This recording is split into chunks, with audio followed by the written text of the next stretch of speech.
Hello everyone, this is विकास और स्वागत है आपका हमारे इस यूट्यूब चैनल पे जिसका नाम है वीडियो ई लर्निंग। तो दोस्तों, हमने जैसे अभी 10th की आपकी स्ट्रेटजी की एक वीडियो आई है। अब मैं जो बात करने वाला हूँ वो 12th एग्जाम्स के रिगार्डिंग है। जैसा कि आपको पता ही होगा कि 12th बोर्ड जो NCERT जो CBSE बोर्ड है उसकी जो मैथ्स है वो थोड़ा डिफ़िकल्ट है। अगर हम ऊपर से देखें तो वो डिफ़िकल्ट लगती है, पर अगर हम इन डेप्थ जाएं तो हमें देखने में लगता है कि इसमें तो 50 के अप्रॉक्स मार्क्स तो यूं ही आ सकते हैं। मतलब अगर थोड़ी सी प्रिपरेशन भी करोगे, मान लो अगर 3 से 4 महीने की, तो 50 अप्रॉक्स तो जो बच्चा, अगर किसी ने कुछ भी नहीं पढ़ा है वो बच्चा भी आराम से 50 मार्क्स ले आएगा, सिर्फ एक घंटे पढ़ के भी। लेकिन अगर किसी को टारगेट करना है 90 प्लस मार्क्स या कह सकते हैं 100 आउट ऑफ 100, तो उसको हर एक चैप्टर डिटेल में पढ़ना होगा। क्योंकि अगर किसी भी एक चैप्टर से क्वेश्चन मिस हुआ, इसका मतलब उसके मार्क्स क्या हो गए, 100 से कम हो गए। तो हमें हर एक चैप्टर की डेप्थ में जाना होगा। मैं ये नहीं कहूँगा कि आप RD शर्मा या RS अग्रवाल की बुक को लगाओ, नहीं। बोर्ड एग्जाम्स NCERT तक सीमित है। NCERT एग्जाम्पलर्स और previous year question paper enough है। ओके तो दोस्तों, ओके बच्चों, तो मैं आपको जो बताने वाला हूँ वो क्या है, अब जो स्ट्रेटेजी मैं बताने वाला हूँ आपको वो 3 महीने के बताने वाला हूँ। जैसा कि आपको पता ही होगा कि यूनिट 1 से लेके यूनिट 5 तक 5 यूनिट में मैंने आपकी जो सिलेबस है उसको बांटा है। यूनिट 1 में क्या आता है, relation and functions. Relation functions में 2 चैप्टर आते हैं, कौन कौन से, एक रिलेशन एंड फंक्शन और दूसरा कौन सा चैप्टर आता है, ट्रिग्नोमेट्री, इनवर्स ट्रिग्नोमेट्री।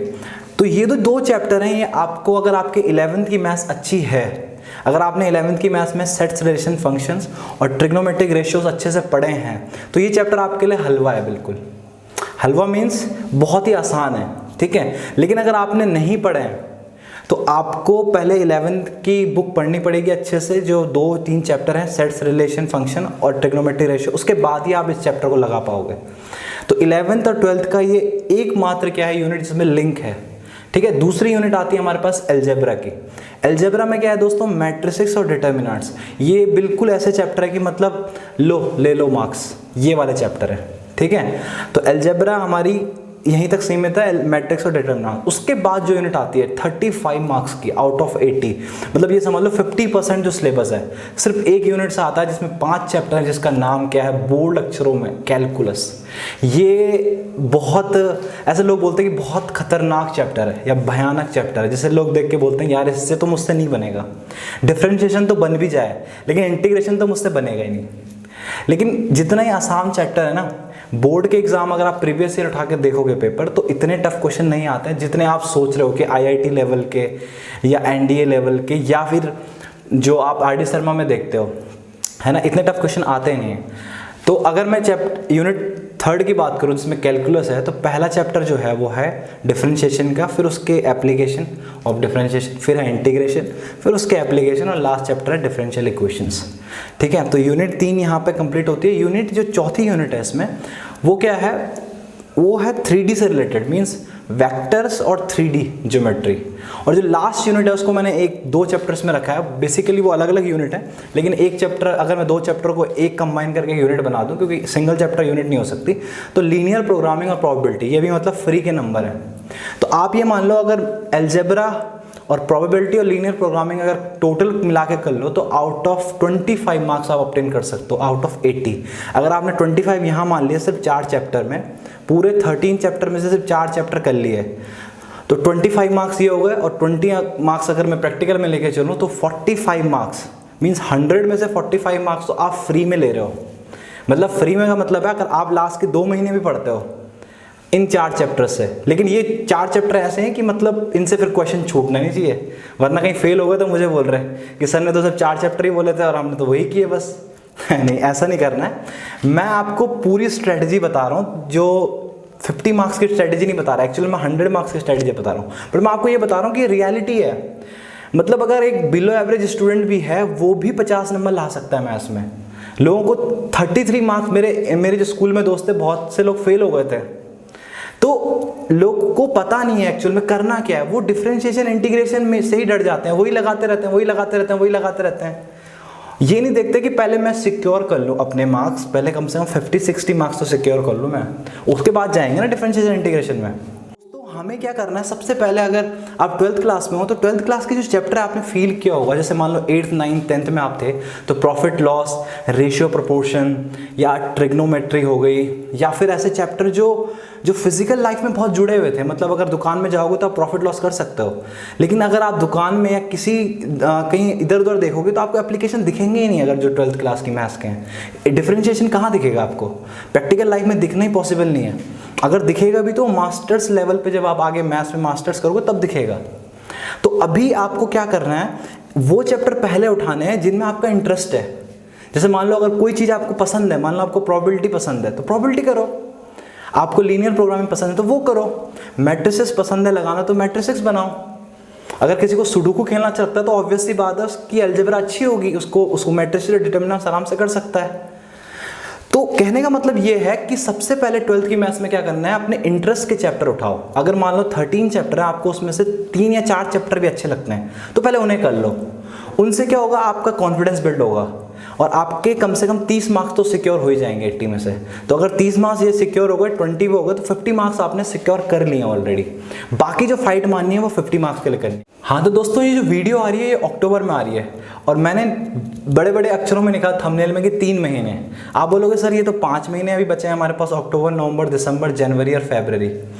पर दोस्तों एक चीज़ देखो, एक बात देखो, अक्टूबर, नवंबर, दिसंबर में अगर कंप्लीट कर लोगे सिलेबस, तभी जाके तो आप जनवरी फरवरी में रिवीजन कर पाओगे ना।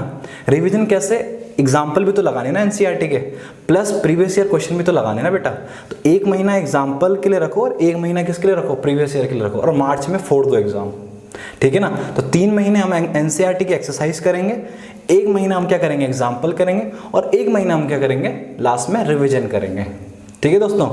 तो मैं आपको बता देता हूँ किस तरीके से आपको पढ़ना है। सबसे पहले क्या करूँ मैं, सबसे पहले कुछ स्टूडेंट को मैं 3 कैटेगरी में बांट देता हूँ। 3 कैटेगरी क्या है, एक वो बच्चे हैं जो बिलो एवरेज हैं, एक वो बच्चे हैं जो एवरेज हैं, और एक जो बच्चे हैं वो एक्स्ट्रा ऑर्डिनरी हैं, ठीक है। तो बिलो एवरेज कैटेगरी में कौन से बच्चे हैं, जिन्होंने अब तक कुछ नहीं पढ़ा, सीरियसली लिटरली अपने आप से पूछो कि आपने कुछ पढ़ा है अभी तक, उनसे बात कर रहा हूँ मैं, ठीक है। जिन्होंने अब तक कुछ नहीं पढ़ा, पूरा लॉकडाउन निकल गया, ठीक है, क्लासेस जितनी भी थी उन्होंने क्या किए, या फिर ऑनलाइन क्लासेस चल रही थी, स्कूल तो गए नहीं, तो जितनी भी क्लासेस थी वो क्लासेस में सो रहे थे, या फिर कुछ अलग नाम से क्या कर रहे थे, अटेंडेंस उन्होंने कहीं और लगा दी, या फिर अटेंडेंस कोई और प्रॉक्सी मार रहा था। तो लिटरली मैं आपको बता रहा हूँ, आप ये सोच रहे होंगे अभी, मैं उनसे बात कर रहा हूँ जिन्होंने कुछ नहीं पढ़ा, ठीक है। तो एक बात ध्यान रखो मेरी, कि ये मत सोचना कि बोर्ड के पेपर नहीं होंगे या फिर कैंसिल हो जाएंगे या फिर हम कुछ चिट फर्रे लेके चले जाएंगे, हो जाएगा सब कुछ, या ये सोच रहे होंगे कि फ्री में मार्क्स मिल जाएंगे। तो ये जो सोच रहे हो ना, ये सब गलत है, ठीक है। ऐसा कुछ होने वाला है नहीं, पेपर होंगे। अभी IIT JEE के 30 से 40 लाख बच्चों ने पेपर दिया है। हाँ मैं ये कहता हूँ कि इनकी क्लासेस नहीं हो रही, क्लासेस आपकी भी नहीं होंगी मुझे जितना लगता है इस लॉकडाउन में, लेकिन पेपर जरूर होंगे और पेपर प्रॉपर ढंग से होंगे, और जो पढ़ेगा वही पास होगा, ये भी मैं कंफर्म कह देता हूँ। तो आपको क्या करना है, अगर देखो आपने पढ़ी नहीं है 12th की मैथ्स, लेकिन आपने ले तो लिए ना, अब तो पास तो होना ही है ना। तो पास होने के लिए क्या करना है, सबसे पहले चैप्टर वो उठाने हैं जो आप पहले तो आपकी पसंद के हैं। दूसरा, किसी न किसी YouTube चैनल को ज्वाइन कीजिए, जो भी टीचर समझ में आ रहा है। पहले तो आप क्या करिए, अपने आसपास सराउंडिंग में देखिए, कोई अगर आपको टीचर मिलता है तो उससे पहले क्लास लगवाइए प्रॉपर ढंग से अक्टूबर से। अगर मान लो कोई ऐसा अवेलेबल नहीं है, तो अगर आपके पास मोबाइल है, उसमें नेट है, तो यूट्यूब से किसी न किसी टीचर की एक वीडियो देखिए, स्टार्ट कीजिए, मतलब पढ़ना उन चैप्टर को स्टार्ट कीजिए जिन चैप्टर को आपको नहीं आता है। अभी तो फर्स्ट कैटेगरी, तो अभी तो कुछ नहीं आता, तो 15 चैप्टर की एक लिस्ट बनाइए, एक एक करके जो जो चैप्टर तुम्हें पसंद है पहले उन पे टिक मारते जाइए, ठीक है। उन चैप्टर को कंप्लीट कीजिए, अपने आप को टास्क दीजिए, और अगर वो टास्क आप कंप्लीट करते हैं तो थोड़ा क्या एंजॉय कीजिए उस मोमेंट्स को, कि यार मैंने टास्क किया, अब मुझे क्या करनी है, थोड़ा पार्टी करनी है, या मुझे अब मैंने टास्क किया, अब अगले टास्क के लिए मैं थोड़ा गैप लेता हूँ, या मैं अपनी कोई मनपसंद की चीज़ करता हूँ, ठीक है। तो ये बिलो एवरेज बच्चों के लिए। तो क्या बोला मैंने आपको, एनसीईआरटी की बुक लगानी उन चैप्टर्स की जो पहले आपके पसंद के चैप्टर है। पहले मैथ्स में इंटरेस्ट जगाओ, ठीक है। इंटरेस्ट जगेगा, कोई टीचर आपको इन्फ्लुएंस करेगा तभी जगेगा, वो यूट्यूब में या आपको कोचिंग सेंटर में कोई ना कोई आपको मिल जाएगा। दूसरा मैं बात करता हूँ उन बच्चों की, जो बच्चे जिनको मैंने बोला ना कि लगता है आता है बट कभी कभी लगता है नहीं आता है, तो उन बच्चों के मैं मान लूँ कि अगर 3-4 चैप्टर उनके क्लियर भी हैं अगर 6-7 में से, तो वेल एंड गुड है, इस टाइम पे अच्छी प्रिपरेशन है, आराम से वो क्या 100 मार्क्स ला सकते हैं। कैसे ला सकते हैं? अगर मान लो उन्होंने भी एक लिस्ट बनाई, ठीक है, तो 13 चैप्टर में से अगर आपके मान लो आपको 2 या 3 चैप्टर भी आते हैं तो 10 चैप्टर बचे। उन 10 चैप्टरों में ये देखो कि आपको सबसे अच्छा चैप्टर कौन सा लगता है या सबसे आसान चैप्टर कौन सा लगता है, वो उठा दो, उसके कॉन्सेप्ट पढ़ो। कॉन्सेप्ट अगर आपके कोचिंग इंस्टीट्यूट आसपास है, अगर मिल जाते हैं तो बढ़िया बात है, या कोई भैया है जो ट्यूशन पढ़ाता है वहाँ से मिल जाते हैं, नहीं तो कोई क्या करो, यूट्यूब का कोई चैनल सजेस्ट कर लो जिसमें आपको क्या मिले, हर एक डिटेल में कॉन्सेप्ट मिले, ठीक है। उसके बाद क्या करो, क्वेश्चंस लगाओ, ठीक है। और ऐसे मत लगाना कि सीरीज में क्वेश्चन लगाना, ये नहीं करना कि अगर मान लो आप मैट्रिक्स पढ़ रहे हो तो तुरंत उसके बाद डिटरमिनेंट्स पढ़ लो, ये गलती मत करना। ये सबके लिए बोल रहा हूँ मैं, इस तरीके से मत करना। स्टार्ट क्या करना, एक चैप्टर उठाना रिलेशन फंक्शन का, एक चैप्टर उठाना मैट्रिक्स का और सॉरी अलजेब्रा का, फिर एक चैप्टर उठाना कैलकुलस का, एक चैप्टर उठाना 3D का और एक चैप्टर उठाना प्रोबेबिलिटी या लीनियर प्रोग्रामिंग से। तो उससे क्या होगा, जो आपका दिमाग है वो वर्सेटाइल हो जाएगा। आपको एग्ज़ाम जो देना है वो सिर्फ अलजेब्रा का तो नहीं देना ना, तो आपको हर क्वेश्चन क्या मिलेगा, रैंडमली मिलता है। मतलब एक प्रोबेबिलिटी क्वेश्चन आ गया उसके बाद एक मैट्रिक्स का आ जाएगा। तो स्ट्रेटजी कुछ ऐसे बनानी है हमें कि हर एक, हमारे पास 13 चैप्टर में से 5 यूनिट है, 5 यूनिट में से हर एक यूनिट का क्या करना है, हमें बाइफर्केट करना है और हर एक यूनिट से एक एक चैप्टर उठाना है और फिर उसे सॉल्व करना है, ठीक है दोस्तों। और कोई बच्चा अगर मान लो तीसरी कैटेगरी में अगर कोई बच्चा एक्स्ट्रा ऑर्डिनरी है, ठीक है, एक्स्ट्रा ऑर्डिनरी बच्चे होते हैं, क्यों नहीं होते, मेरी क्लास में बहुत सारे थे। तो एक्स्ट्रा ऑर्डिनरी अगर कोई बच्चा अगर मान लो उसने 7 के 7 चैप्टर अभी तक कर लिए हैं 13 में से, 13 में से, तो उनको क्या करना है, सिर्फ उनको अपने एग्जाम्पल्स पे फोकस करना है। एनसीईआरटी की उन्होंने एक्सरसाइज लगवा दी है, उनको एग्जाम्पल पे फोकस करना है अब। उसके बाद एग्जाम्पल के बाद जो बाकी उनके 6 चैप्टर है उनकी लिस्ट बनानी है। उसके बाद उनमें से देखना है कि मेरा इंटरेस्ट का चैप्टर कौन सा है या मुझे कौन सा सबसे अच्छा आता है, पहले वो लगाओ। अगर कोई डाउट हो तो किसी की YouTube में वीडियो देखो या लाइव क्लास लगाओ किसी से, या आसपास कोई कोचिंग सेंटर अवेलेबल हो तो उससे भी जाके पूछो। लेकिन उनको सही मायने में बताऊं, उनको ज़्यादा गाइडेंस की ज़रूरत नहीं है। क्यों गाइडेंस की ज़रूरत नहीं है? क्योंकि उन्होंने ऑलरेडी जो गाइडेंस मिली है वहीं से उन्होंने क्या किया, स्कोर किया अच्छा, या उन्होंने परफॉर्म किया है। तो लिटरली बताऊं, उनको कोई गाइडेंस की ज़रूरत नहीं है, वो खुद ही पढ़ के क्या कर सकते हैं, अच्छे मार्क्स ला सकते हैं। तो कैटेगरी 3 जो है वो बिलोंग करती है अच्छे स्टूडेंट से। तो दोस्तों मैंने आपको जो बताया, तो किस तरीके से आपके पास मान लो 3 महीने हैं, 3 महीने में कितने दिन होते हैं, 90 डेज होते हैं, और आपके पास 13 चैप्टर हैं और 5 यूनिट है, ठीक है। 13 चैप्टर अगर मैं मान लो, एक चैप्टर अगर मैं लीनियर प्रोग्रामिंग का हटा भी दूँ, बहुत ईजी चैप्टर है उसको हटा दो, तो आपके पास 12 चैप्टर है। 12 चैप्टर्स को आपको 3 महीने में करना है, तो 1 महीने में कितने हो गए, 4। 1 महीने में आपने 4 चैप्टर कंप्लीट करने हैं। तो कैसे करोगे, एक चैप्टर मान लो उठा दिया रिलेशन फंक्शन का, दूसरा चैप्टर उठा लिया मान लो अलजेब्रा से मैट्रिक्स का, तीसरा चैप्टर उठा लिया मान लो आपने डिफरेंशिएशन, और चौथा चैप्टर उठा लिया वेक्टर। ये चैप्टर आपको 1 महीने में निपटाने हैं, बस ये टारगेट बना लो। ठान लो कि मुझे 1 महीने में 4 चैप्टर निकालने हैं, तभी जाके मैं कुछ करूँगा। अब आप वो चैप्टर 10 दिन में कर दो या आप वो चैप्टर 15 दिन में कर दो, बट 1 महीने में 4 चैप्टर तो मिनिमम करने ही करने हैं। ज़्यादा कर लो कोई बात नहीं, लेकिन कम मिनिमम तो इतने करने करना है। तो अगर आप 1 महीने में 4 चैप्टर कर लोगे तो 3 महीने में कितने हो जाएंगे, 12 चैप्टर। एक जो लीनियर प्रोग्रामिंग का चैप्टर है उसको तो आप लास्ट के 1 हफ्ते में भी करोगे तब भी हो जाएगा, ठीक है। तो 12 चैप्टर पर फोकस ज़्यादा करना है। और सबसे इंपॉर्टेंट जो 12th के स्टूडेंट को मैं बताना चाहूँगा, ज़्यादा फोकस मत करना कैलकुलस पे, पहले बता रहा हूँ। कैलकुलस जो है वो इजी लेवल तक आती है, एनसीईआरटी लेवल तक। आर.डी. शर्मा, आर.एस. अग्रवाल या कोई भी IIT JEE की कोई भी अगर आपने रेफरेंस बुक ले ली और आप उससे होपलेस हो गए कि यार मैं कैसे कर लूँगा, है ना, तो प्रॉब्लम हो जाएगी, ठीक है। तो बेसिकली फोकस किस पे कीजिए, बोर्ड पे, बोर्ड एग्जाम से फोकस कीजिए।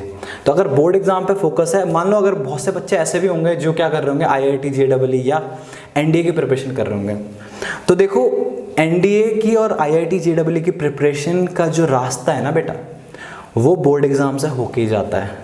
अगर आपको NCERT आती है तो आपको कॉन्सेप्ट आता है, बस बात खत्म।